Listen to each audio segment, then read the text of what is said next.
Terima kasih Anda masih bersama kami di Seputar Bali. Himpunan Kerukunan Tani Indonesia melaksanakan penyemprotan disinfektan di wilayah Denpasar Timur. Penyemprotan ini dilaksanakan untuk mencegah COVID-19.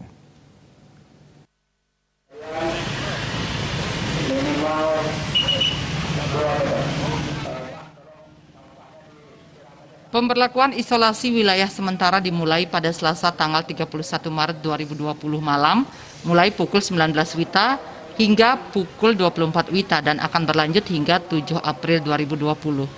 Menurut Lurah Panjer Imade Suryanate, isolasi wilayah dilakukan dengan sinergi dengan desa adat setelah tahu bahwa hari Minggu tanggal 29 Maret 2020 pada pukul 14 WITA ada satu warga positif corona. Dan walaupun tahu ada salah satu warganya positif corona, namun Lurah Panjer mengaku tak tahu di wilayah mana, sehingga pihaknya pun melakukan antisipasi dengan melakukan penyemprotan disinfektan secara rutin di wilayahnya yang ditangani langsung masing-masing kepala lingkungan.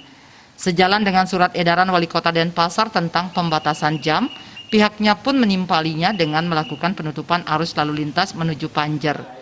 3 akses jalan yang ditutup tersebut yakni Jalan Watu Renggong di selatan SMA N2 Denpasar, perbatasan Renon tepatnya di pertigaan Jalan Tukat Yehaya hingga Tukat Citarum, dan di perbatasan Sidekarya pertigaan Jalan Tukat Pakrisan hingga Tukat Petanu. Untuk menutup 3 akses jalan, menerjunkan Jagabaya, Pecalang, dan Linmas sebanyak 15 orang, di mana satu titik dijaga 5 orang petugas. Namun dalam praktek di lapangan, Lurah Panjer menghimbau kepada para petugas agar tidak terkesan meresahkan masyarakat, karena aktivitas masyarakat sebagian besar di siang hari. Jadinya sinar matahari sangat banyak menyinari, sehingga pastinya penyebarannya lebih minimal dibanding malam hari. Beda dengan malam hari di mana masyarakat banyak yang istirahat dan sering kumpul-kumpul di suatu tempat, itulah yang nantinya ditertibkan petugas.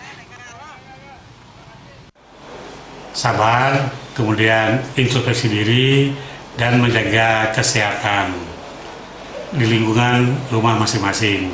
Apalagi yang positif corona ini sudah ditangani di tempat kesehatan di rumah sakit.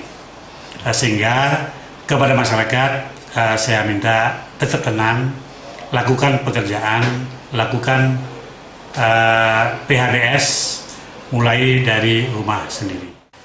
Hingga saat ini tercatat di Kelurahan Panjer ada 8 orang dalam pengawasan ODP, 1 pasien dalam pengawasan PDP, dan 1 orang positif corona. Gung Krisna, Bali TV.